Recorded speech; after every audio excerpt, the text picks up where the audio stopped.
முதல் அனைவருக்கும் வணக்கம். உங்க எல்லாருக்கும் எஸ்ஐஆர் ஃபார்ம் வந்துருச்சா?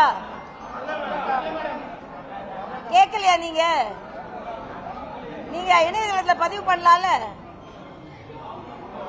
80% வந்துருச்சுன்னு சொல்றாங்களே. உங்க வீடு எங்க இருக்கு?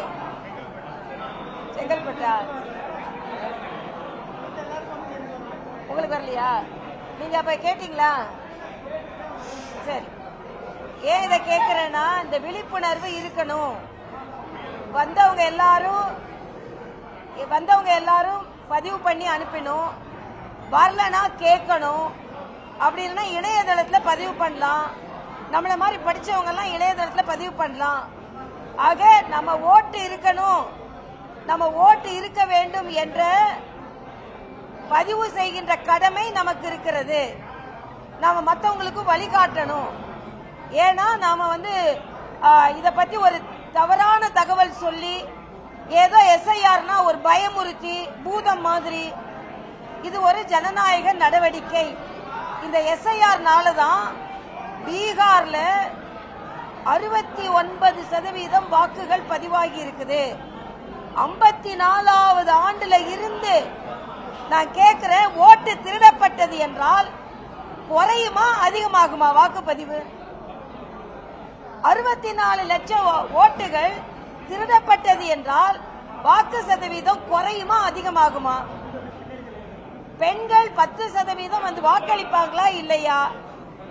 ஆக இன்னைக்கு திமுக தலைவர் அண்ணன் ஸ்டாலினுக்கும், முதல்வர் ஸ்டாலினுக்கும், எதிர்கட்சி இண்டி கூட்டணிக்கும் பீகார் மக்கள் பதிலளித்திருக்கிறார்கள்.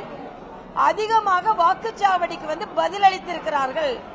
ஜனநாயக முறைப்படி ஒரு நடவடிக்கைக்கு ஜனநாயக முறைப்படி பதிலளித்திருக்கிறார்கள். இதுதான் உண்மை. இதுக்கு பிறகு யாரும் எஸ்ஐஆர் பத்தி தவறா முன்னிறுத்த வேண்டாம். நேற்று தம்பி விஜய் அவர்களின் கட்சி இதற்கு ஆர்ப்பாட்டம் நடத்தியே இருக்கக்கூடாது. ஏன்னா கட்சி தொண்டர்கள் BL அண்ணன் கராத்தே தியாகராஜன் மிக அழகாக சொன்னார்கள். BLO அவர்கள் அலுவலர்கள், BLA2 அப்படின்னு நம்ம கட்சி தொண்டர்கள் தான் அவங்க கூட இருக்கிறாங்க. எதெல்லாம் வரைவு வாக்காளர் பட்டியல்ல வருதான்னு பார்க்கலாம். வரலனாலும் பின்னால நேரம் இருக்கு நமக்கு. ஆனால் ஒரு தூய்மைப்படுத்தப்பட்ட பட்டியல் நமக்கு கிடைக்க போகிறது. இதுல இன்னைக்கு காலையில உதயநிதியோட பேச்ச நான் பார்த்தேன். டிவியில பேசிக்கிட்டு இருக்காரு. அறிவாளிகள் தான் அறிவு திருவிழா நடத்துவாங்க, அறிவில்லாதவர்களுக்கு இதை பற்றி கவலைப்பட வேண்டாம்னு யாரு? உதயநிதி. அறிவாளியா இருக்கிறதுனால தான் நீங்க துணை முதலமைச்சர் ஆனீங்களா? நீங்க வாரிசா இருக்கிறதுனால துணை முதலமைச்சர் ஆனீங்க. ஆணவம் வேண்டாம். உதயநிதி அவர்களே, ஆணவம் வேண்டாம்.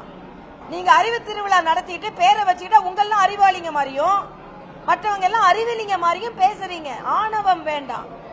நீங்க முழு அறிவாற்றல்ல ஒன்னும் துணை முதலமைச்சர் ஆகல. அது மட்டும் இல்ல, அவர் இன்னைக்கு சொல்றாரு, திருடனுக்கு தான் போலீஸ்காரரை பார்த்து பயம். எப்படி? திருடனுக்கு தான் போலீஸ்காரனை பார்த்து பயம் வரும், அதனால எங்களை பார்த்து பயம் வருதுன்னு. அதே நான் திருப்பி சொல்றேன். எஸ்ஐஆர் பத்தி ஏன் பயப்படுறீங்க? நீங்க ஓட்டு திருடுறவங்களா இருக்கிறதுனாலதான் நீங்க எஸ்ஐஆர் பத்தி பயப்படுறீங்க. இதுவரைக்கும் அதுல நேத்து மாணிக் தாக்கூர்னு ஒரு MP, செல்வ பெருந்தகை, இவங்கெல்லாம் சொல்றாங்க, எஸ்ஐஆர் நடந்ததற்கு பின்பு எங்கெல்லாம் எதிர்கட்சி ஜெயிச்சதோ அங்க பாஜக ஜெயிச்சிருக்குதான். ஆமா, அப்ப நீங்க எப்படி ஜெயிச்சிருந்தீங்க? இதுக்கு முன்னால போலி வாக்காளர்களை வச்சு ஜெயிச்சிருக்கீங்கன்னு நீங்களே ஒப்புக்கொள்கிறீர்கள். அதனால பட்டியல் வரும். பொதுமக்கள் எல்லோருக்கும் உரிமை இருக்கிறது. என் ஓட்டு இல்லைன்னா போய் கேட்கறதுக்கு. அப்ப கேட்க போறாங்க. ஏன் ராகுல் காந்திக்கு மரண அடி கொடுத்தாங்க தெரியுமா பீகார் மக்கள்? ஓட்டை திருடிட்டான்னு சொல்றாரு. என் ஓட்டு என் கையில தானே இருக்கு, என் ஓட்டு என் கையில தானே இருக்கு. அப்பனா என் ஓட்டு கையில இருக்கு, ஆனா திருட்டான்னு சொல்றாரு. அப்ப பொய் சொல்ற ஒருவரை வீட்டுக்கு அனுப்பணும்னு தான் வெறும் 5 இடத்த மட்டும் 6 இடத்த மட்டும் அந்த கட்சிக்கு கொடுத்தாங்க. ஸ்டாலின் அவர்கள் எச்சரிக்கையா இருக்கணும். ஸ்டாலின் அவர்கள் சொல்றாரு, பீகார் தேர்தலுக்கு பின்பு பல பாடங்களை கற்றிருக்கிறோம் என்று. காங்கிரஸ் கூட இருந்தா உங்களையும் சேர்த்து இழுத்து மூழ்கி அடிச்சிருவாங்க என்றத இன்னொரு பாடமாக நீங்கள் கற்றுக்கொள்ளுங்கள் என்பதை நான் தெரிவித்துக் கொள்கிறேன். இன்றைய மக்கள் எஸ்ஐஆருக்கு ஆதரவா இருக்காங்க. மக்கள் அதை ஏற்றுக்கொண்டிருக்கிறார்கள். இன்னைக்கு வருவாய்த்துறை அலுவலகர்களையும் போராட்டம் நடத்துறாங்களாம், எஸ்ஐஆருக்கு ஒத்துழைப்பு கொடுக்க முடியாதுன்னு. ஆக மாநில அரசு மறைமுகமாக இப்படிப்பட்ட போராட்டங்களை ஊக்கப்படுத்துகிறார்கள். அரசு ஊழியர்களுக்கு தேர்தல் ஆணையத்திற்கு உதவி செய்வதும் ஒரு பணிதான். அதை எல்லோரும் உணர்ந்து கொள்ள வேண்டும் என்பதை நான் தெரிவித்துக் கொள்கிறேன். அதனால இன்றைய காலகட்டத்தில் தமிழகத்தில் தேசிய ஜனநாயக கூட்டணிக்கும் இண்டி கூட்டணிக்கும் தான் போட்டி. இல்ல தம்பி விஜய் சொன்ன மாதிரி ஒன்னு டிவிகே ஒன்னு டிஎம்கே கிடையாது, கூட்டணி. ஏன்னா டிஎம்கே தனியாவே நிக்கலையே, கூட்டணிக்கு தான் இப்ப போட்டி. அதனால வியூகம் எப்படி அமைக்கப்படுகிறது என்றால், திமுகவை வீட்டுக்கு அனுப்ப வியூகம் அமைக்கப்பட வேண்டும். அந்த வியூகத்தில் யாரெல்லாம் சரியா பயன்படுத்திக் கொள்கிறீர்களோ அவர்களை மக்கள் பாராட்டுவார்கள். தம்பி விஜய் போன்றவர்கள், பிரசாந்த் கிஷோர் போன்றவர்களிடம் அவங்ககிட்ட தான் அறிவுரை கேட்டாங்க, பாடமும் கற்றுக்கொள்ள வேண்டும் என்பது எனது கருத்து. அதிமுகவும் எஸ்ஐஆர் விவகாரத்துல திமுக அரசு முறையா கையாளப்பட்டு அவங்களும் போராட்டத்தை அறிவிச்சிருக்காங்க. அவங்க அறிவிச்சது எஸ்ஐஆருக்கு எதிராக இல்ல, எஸ்ஐஆரை தவறாக வழிநடத்தி கொண்டிருக்கின்ற திமுகவை பொறுத்து. ஏன்னா 2-3 இடத்துல என்னன்னா, இப்ப நானே ரொம்ப மகிழ்ச்சி அடைந்தேன், வீட்டுக்கு கொண்டு வந்து கொடுத்தாங்க, நான் ஒரு 2-3 நிமிஷத்துல பதிவு பண்ணி கொடுத்துட்டேன். ஆனா சில இடங்கள்ல தவறா ஒரு இடத்துல உட்கார்ந்து கொண்டு திராவிட முன்னேற்ற கழக பிஎல்ஏ கூட உட்கார்ந்து கொண்டு பணியாற்றுகிறார்கள் என்ற செய்தி வந்ததுனால தமிழக அரசு இதுல தலையிடக்கூடாது. அவர்கள் தங்களது வாக்குகளை, பொய் வாக்குகளை பதிவு செய்வதற்கு மறுபடியும் முயற்சி செய்யக்கூடாதுன்னு தான் அதிமுக. ஏன்னா அதிமுக ஆதரவால உச்சநீதிமன்றத்தில் போட்டாங்க, அப்புறம் எப்படி அவங்க எதிராக இருப்பாங்க? அதனால திராவிட முன்னேற்ற கழகம் இதை கையில் எடுத்து மறுபடியும் முறைகேடில் ஈடுபடக்கூடாது என்பதற்காகத்தான் அவங்க போராட்டம். அதாவது ஆளும் கட்சி இதில் முறைகேடு ஏற்படுத்தக்கூடாது. இங்க யாரெல்லாம் மறுபடியும் வாக்குப்பதிவு செய்யறாங்களோ தேர்தல் ஆணையம் தெளிவா சொல்லி இருக்கிறாங்க, நாங்க பரிசீலனைக்கு வருவோம். நீங்க வரைவு வாக்காளர் பட்டியல் வரும், வரைவு வாக்காளர் பட்டியல்ல எந்தெந்த ஓட்டு இருக்க வேண்டுமோ இருக்கும், இல்லாம இருக்க வேண்டியது இருக்காது. ஆக அதை மறுபடியும் பரிசீலனை செய்வதற்கு ஒரு வாய்ப்பு இருக்கிறது. ஆனா பொதுமக்கள் நேரடியாக பதிவு செய்வதை தடுப்பதாக திராவிட முன்னேற்ற கழகம் செயலாற்றக்கூடாது என்பது எனது கருத்து.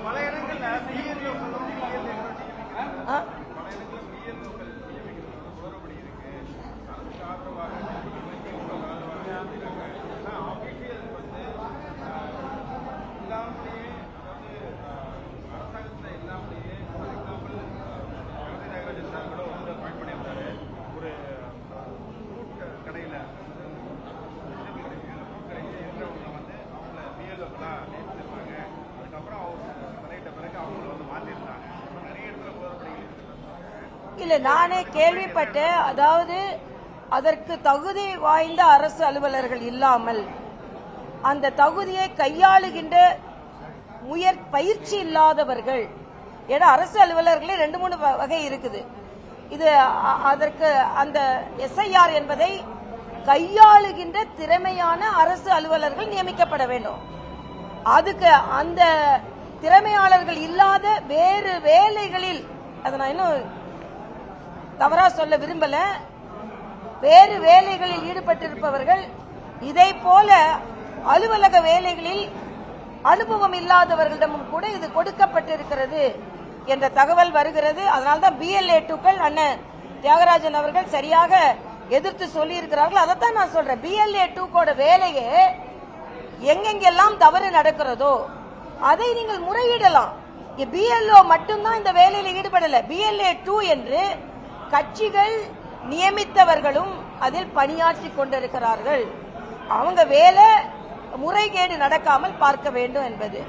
ஆனா ஒட்டுமொத்தமா எடுத்துட்டு முறைகேடு நடத்த முயற்சி செய்தால் அது முறியடிக்கப்படும் என்பதை அதிமுக சொல்லியிருக்கிறார். அதாவது இல்ல நேர்மையா நடந்தா தவறு நடக்க வாய்ப்பு இல்லை. அதுலயே நீங்க வேற தப்பு நடந்தாலும் வரைவு வாக்காளர் பட்டியல்ல தெரிஞ்சிரும். அதனால திமுக மறுபடி இத மாதிரி முறைகேடில் ஈடுபட வேண்டாம்னு நான் கேட்டுக்கொள்கிறேன். ஏன்னா இன்னைக்கு ஏஐ வைத்து எங்கெங்கெல்லாம் டபுள் வாக்குகள் இருக்குதோ, தவறான வாக்குகள் இருக்குதோ, வரைவு வாக்காளர் பட்டியல் வரும். அப்ப நம்ம வெரிஃபை பண்ணலாம். அதனால திமுக எப்போ மாதிரி முறைகேடில் ஈடுபட வேண்டாம் என்று எதிர்பார்க்கிறேன்.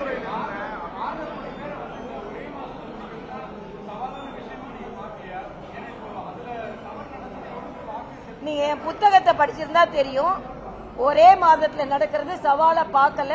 ஏன்னா இன்னைக்கு தொழில்நுட்பம் அதிகரித்து விட்டது. இதுல நிறைய பேர் சொன்னாங்க 2002ல 6 மாசம் நடந்தது. இப்ப இருக்கிற தொழில்நுட்பத்துக்கும் அப்ப உள்ள தொழில்நுட்பத்துக்கும் நீங்க கம்பேர் பண்ணி பாருங்க. இன்னொன்று, இதற்கு முன்னால பல இடங்களில் ஒரு மாதத்தில் நடைமுறைப்படுத்தப்பட்டு சிறப்பாக நடந்தேறி இருக்கிறது. அதனால ஒரு மாதத்துல நடக்க முடியும் என்பதைத்தான் தேர்தல் ஆணையம் நினைக்கிறது.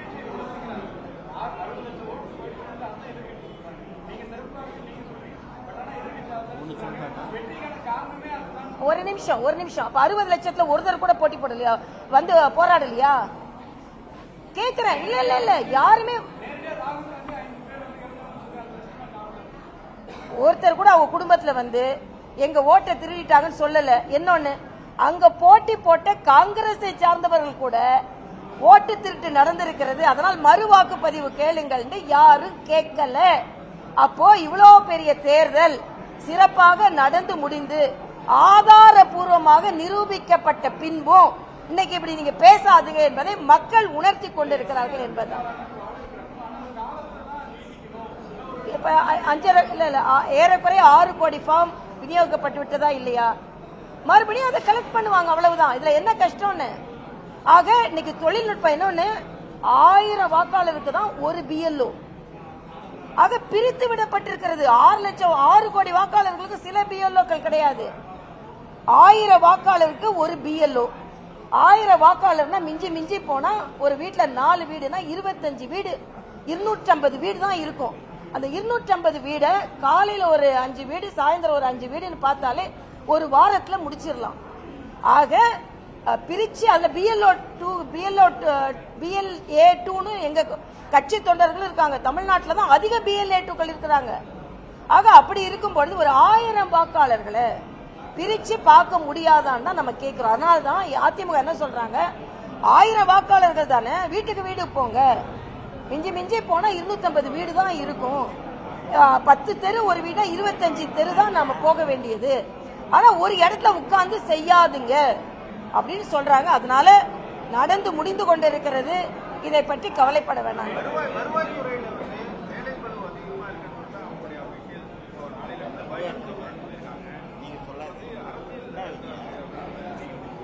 முதல்ல வருவாய்த்துறை ஊழியர்களுக்கு தேர்தல் ஆணையம் என்ன பணி கொடுத்தாலும் அது அரசு ஊழியர்கள் செய்ய வேண்டும் என்பது அரசியலமைப்பு இருக்கிறது.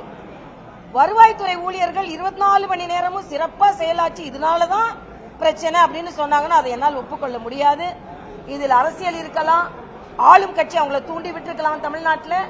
அதனால இது ஜனநாயக கடமை, எல்லோரின் கடமை இது. அவர்களும் அதில் பங்கெடுக்க வேண்டும் என்பது எனது வேண்டுகோள்.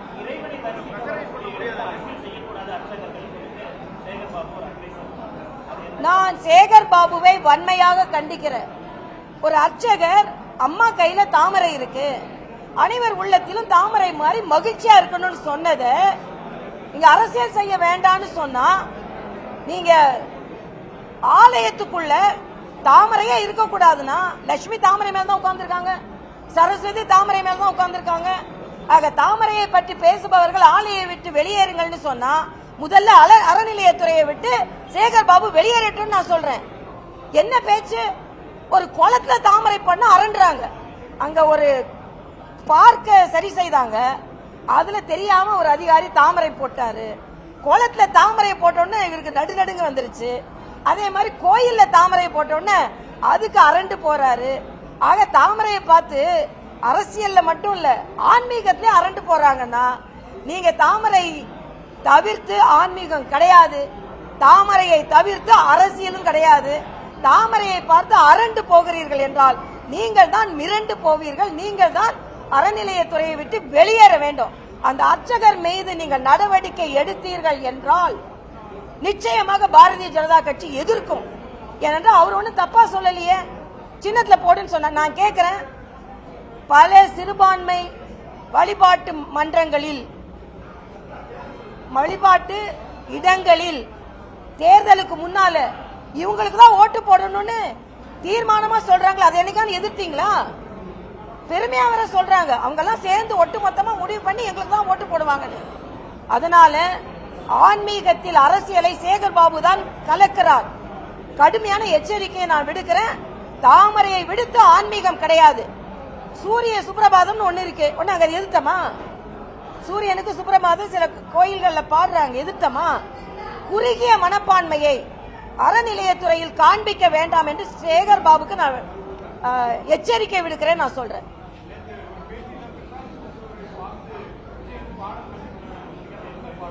ஏற்கனவே பிரசாந்த் கிஷோர் தான் பாடம் கத்துக்கிட்டாரு. அவரு பிரசாந்த் கிஷோர் வந்து பாடம் சொல்லி கொடுத்துட்டு போனாரு விஜய்க்கு. பிரசாந்த் கிஷோர் பாடம் சொல்லி கொடுத்துட்டு போனாரு. அந்த பாடம் சொல்லி கொடுத்தவர் என்ன ஆனாருன்னு நீங்க பாடம் கத்துக்கப்பான்னு சொன்னேன். உண்மைதானே? பிரசாந்த் கிஷோர்ட பாடம் கத்துக்கலன்னு சொல்லுங்க, கத்துக்கிட்டாருல. பிரசாந்த் கிஷோர்ட பாடம் கத்துக்கிட்ட திமுக, பீகாரிகளை மோசமா பேசின திமுக அதே பிரசாந்த் கிஷோரையும் அமர்த்தினாங்க. அதனால தனக்கு பாடம் சொல்லி கொடுத்த பிரசாந்த் கிஷோருக்கு என்னாச்சுன்னு தம்பி விஜய் தெரிந்து கொள்ளட்டும் எனது கருத்து. இல்ல பிஎம் ஒண்ணு மாற்று கருத்து சொல்லலையே. பிஎம் அவர் அரசியலுக்கு வர சொல்லலையே. பிஎம் அவரை வியூக அமைப்பாளரை மட்டும்தான் பார்த்தாரு. ஆனா இவர் அரசியலுக்கு வர்றதுக்கு முன்னால வரைக்கும் வியூக அமைப்பாளர் வெற்றி தான் பெற்றார். அரசியலுக்கு வந்தா புதுசா அரசியலுக்கு வர்றவங்களுக்கு இதான் கதிப்பா அப்படின்னு சொல்றேன்.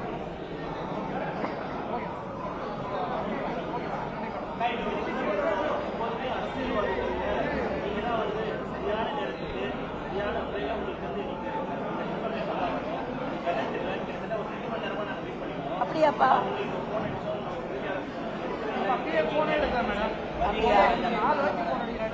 அப்படியா? இல்ல ஒரே ஒரு நிமிஷம். நான் சொன்னது 11:30 மணி. ஓகே, வழியில ஒரு பெரியம்மா என்ன பார்க்கணும்னு சொன்னாங்கன்னு அவங்கள பார்க்க போனேன் நான். ஆனா இங்க வந்து என்ன சொன்னாங்கன்னா, பேங்க்ல இருந்து லெட்டர் வந்துட்டோம், லெட்டர் வந்தப்புறம் வாங்கன்னு சொன்னாங்க. பேங்க்ல இருந்து பேங்க் ஆபீசர் எல்லாரும் இன்னைக்கு ஏதோ ட்ரைனிங் போயிருக்காங்க, அதனால தாமதமானது. அதனால அது வந்துருச்சான்னு கேட்டுட்டு நான் வந்தேன். நான் வீட்டுல இருந்து ரொம்ப நேரம் முன்னாலே கிளம்பிட்டேன். அதனால ஒருவேளை தாமதமாகி இருந்தால் மன்னிக்கவும். அதுவும் மக்களுக்கு அந்த அனுமதி லெட்டரோட கொடுத்துடலான்ற ஒரு நல்ல எண்ணத்துல தான் நான் மக்களுக்கு அந்த லெட்டர் தாமதிக்கப்படக்கூடாது என்று நான் தாமதமா வந்தேன். தயவு செய்து ஒருவேளை நீங்கள் வருத்தப்பட்டிருந்தால் மன்னிக்கவும் கேட்டுக்கொள்கிறேன். இனிமே நேரம் சரியா கடைபிடிக்கப்படும். நீங்க சீக்கிரம் வந்துட்டீங்கப்பா, நான் என்னப்பா பண்றது? 11:30 மணிப்பா. சரி, நீங்க நல்ல வேளை மழையில் இருந்து காப்பாற்றப்பட்டீர்கள் எல்லாரும். என்னன்னு சொல்லணும்னு நினைச்சேன். மாநகராட்சி போட்டு வாங்குறாங்களாம்ப்பா. மாநகராட்சி போட்டு வாங்குறாங்களாம். போட்டு வாங்கியிருக்காங்க. மாநகராட்சினால தண்ணி தேங்காதுன்னா ஏன் போட்டு வாங்குறாங்க? பத்திரிகை தம்பிங்கெல்லாம் நான் ஒரு சொல்லிக்கிறேன், நீங்க எல்லாம் கொஞ்சம் சீக்கிரம் உள்ள வந்ததுனால மழையில் இருந்து காப்பாற்றப்பட்டீர்கள். மழை பெய்து வெளியே அப்படின்னு அதெல்லாம் சொல்லுவாங்க. நீங்க அமெரிக்கா மாதிரி சிங்கப்பூர் மாதிரி ஆக்குறேன்னு சொன்னீங்க, ஆக்க முடியல. என்ன அமெரிக்காவை உதாரணத்துக்கு கொண்டு வந்து விட்டீங்க. அமெரிக்கா மாதிரி இல்ல எங்க திராவிட அரசு, அதை விட ஜாஸ்தியா நல்ல வேலை செய்யு சொல்லாம என்ன அமெரிக்காவுக்கு போயிட்டாங்க. அவங்க சிங்கப்பூரை ஆக்குவேன்னு சென்னைன்னு சொன்னது என்னாச்சு ஸ்டாலின்? கூவத்தை சுத்தப்படுத்துவேன்னு சொன்னது என்னாச்சு ஸ்டாலின்? அதனால இன்னைக்கு 4000 கோடியை செலவழிக்காம போட்டு வாங்குறாங்களாம். மீனவர்கள்ட்ட இருந்து போட்டு வாடகைக்கு வாங்கினது போய் சென்னை மாநகராட்சி சொந்தமா போட்டு வாங்குறாங்களாம். நான் ஒண்ணு கேள்விப்பட்டேன், வேளச்சேரில இருந்து ஒரு தம்பி போய் பேங்குக்கு போனாராம். கார் வாங்க லோன் வேணும், இல்ல போட்டு வாங்க லோன் வேணும்னு கேட்டாராம். கடைசியில இப்ப எல்லாரும் போட்டு வாங்க வச்சுட்டீங்களேப்பா. ஓட்டு வாங்கிட்டு போட்டை வாங்க வச்சுட்டீங்களே, அதான் எங்களோட கவலை. ஓட்டு வாங்குனீங்க, அதனால ஒழுங்கா வேலை செய்யுங்க, போட்டு வாங்க விடாதுங்க. நன்றி தம்பி. ஒரு நிமிஷம். ரிகனைஸ் பொலிட்டிக்கல் பார்ட்டில ஒவ்வொரு கட்சிக்கு ஒரு பிஎல் இதுதான். ஒரு 100 ஓட்டுக்கு ஒரு பிஎல் அன்அபிஷியல். அதான் பிரச்சனை டிஎம்கே. அது ஒரு நிமிஷம்.